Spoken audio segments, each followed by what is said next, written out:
All right, welcome back to the channel. It's your boy Fanon. In this video, we're going to talk about Jaron Ennis, Errol Spence Jr., Terence Crawford, and Jaron Ennis' upcoming fight with Custio Clayton coming up this weekend.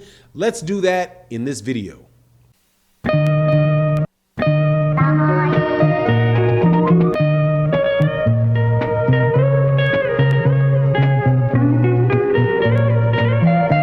All right, welcome back to the channel. It's your boy Fanon. We are in the 147-pound division. Have a exciting fight coming up this weekend. Actually, two very exciting fights coming up this week. One was for an undisputed title at 154 pounds with Jermell Charlo and Brian Castano. But on the undercard of that fight, one of the most electrifying and young fighters with the biggest potential of the young, one of the potentially best young fighters that there are in the game today, Jaron Boots Ennis. And he had something to say about Errol Spence Jr. and Terence Crawford and where he's going after this fight with Custio Clayton. Before I get into that, though, let me welcome you back to the channel. If you are a longtime subscriber, thank you for supporting the channel. If you are new to the channel, please make sure you hit that bell, hit that subscribe, and hit the bell icon so you can be notified of when we release more videos. All right, so Jaron Boots Ennis out of Philadelphia, Pennsylvania, undefeated 147-pound fighter, in the top 5 of every major sanctioning body, the IBF, the WBA, the WBC, and the WBO, will be fighting in a title eliminator against Custio Clayton on the undercard of the Jermell Charlo versus Brian Castano undisputed title shot, which I do believe is going to be in LA, but this upcoming weekend, May 14th. And man, I'm telling you, I think that this should be a coming out party for Jaron Ennis.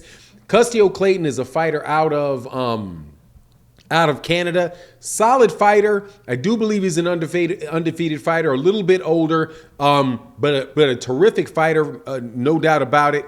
Or no, I wouldn't say a terrific fighter, a very good, solid fighter, no doubt about it. But the winner of that fight will become the mandatory for the IBF title that is held by Errol Spence Jr. Now, in an interview, Jaron Ennis was asked about the Custio Clayton fight, and he was then asked about what he thought if he won the fight with Custio Clayton. Would he be able to get the shot at Errol Spence Jr. As the IBF mandatory?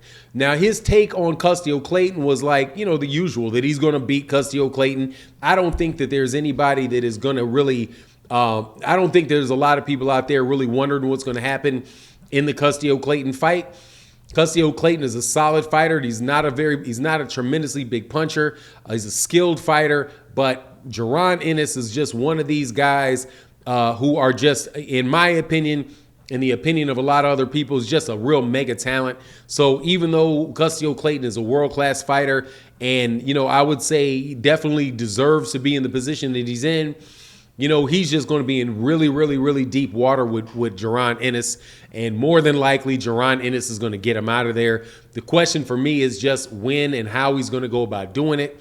There is a chance that the fight could go the distance. However, I don't see that. If it does, it's going to be because Custio Clayton knows how to take a lot of punishment. Jaron Ennis is the type of guy, I think it's going to be very hard for you to get out of the onslaught that he's bringing forward. He's not somebody that really plays, or he's not a dog that plays around with his food. Although he is not, I wouldn't say a typical type of brawler, type of guy who's going to go in there head first. He's definitely a very smart fighter, works behind a jab, but can switch southpaw to orthodox, can do all the things that a boxer does.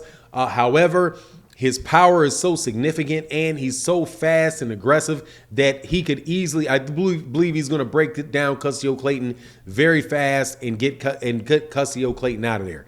So the next question then would be, and the question that was addressed by Jaron Ennis, is what's going to take place after that.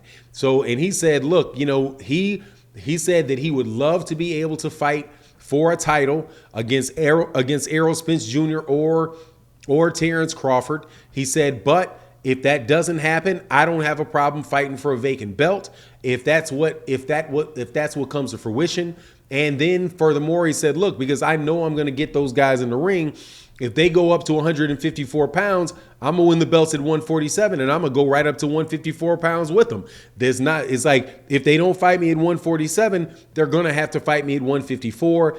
They cannot go too far.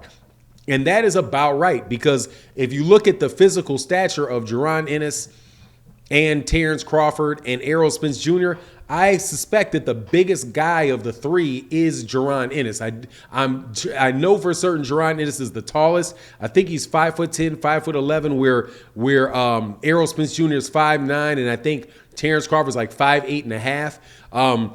This is Jaron Ennis' first weight class, and he's coming into this weight class at a very young age. I do believe he's 24 years old, which is, if I'm correct, a couple years younger than Errol Spence Jr. was, or right around the time when Errol Spence Jr. turned pro. I'm not sure if Errol Spence Jr. was pro at the age of 24, but he was a late bloomer into boxing, or he came into boxing. I don't believe he started boxing until he was like 16. So more than likely, he was around that age in the early 20s, 23, 24, by the time he turned professional. Right now, Jaron Ennis has as many fights as a professional as Errol Spence Jr. did. By the time Jaron Ennis gets to 4 years from now at 28 years old, which I do believe was the age that Errol was when he won his belt, I'm convinced that Jaron Ennis is already going to be up and out at 154 pounds. Now, will he be able to get a shot at Errol Spence Jr. at 147 pounds? Probably not. Errol said that he wants to fight. He wants to fight Terence Crawford. So that fight is the one that's in the works. So I have faith that he'll be able to get that fight, even though it seems like, there's not a lot of talk about announcing the date as of yet. And there's a lot of, kind of talk about whether or not the PBC and Al Heyman actually wants to make that fight. For Terence Crawford's part, Terence Crawford said that if he can't get the Errol Spence Jr. fight, he's going to move up and fight the winner of Brian Castano versus Jermell Charlo. But anyway it goes, no matter how that goes, Jaron Ennis is going to get a shot at the belt. If Errol Spence Jr. vacates the belt and goes to 154, then he's going to get that IBF. He's going to get that shot at the IBF. And also, Jaron Ennis is also in a position to get a mandatory for the WBA and the WBC because he's ranked so highly. I think the WBO is the one where he may be ranked a little bit lower. Oh no, the WBC actually is the one that had Keith Thurman go a little bit above him. So if he's able to do it, he may fight Keith Thurman for a vacant belt. But whatever the case is, I do believe that he's right, that Errol Spence Jr. fight and Jaron and Terence Crawford fight would be at 154. Because that guy is more than big enough to go chase him up there. And he's obviously of the same ilk as a fighter as Errol Spence Jr. and Terence Crawford. The dude just looks like a very, very special fighter, man. And that hand speed, the power, the switching stances, the fact that he's very strong from the orthodox stance and he's very strong from the south. It's just a lot to that kid. But anyway, I'm looking forward to this fight this weekend with Custio Clayton and Jaron Ennis. Not quite as much as the fight with Jermell and Brian Castano, but not too much farther behind that either, because I think we got a really, really special kid in Jaron Ennis. But anyway, that's my take on the matter. You let me know what you think in the comment section. And with that, I'm out. Peace.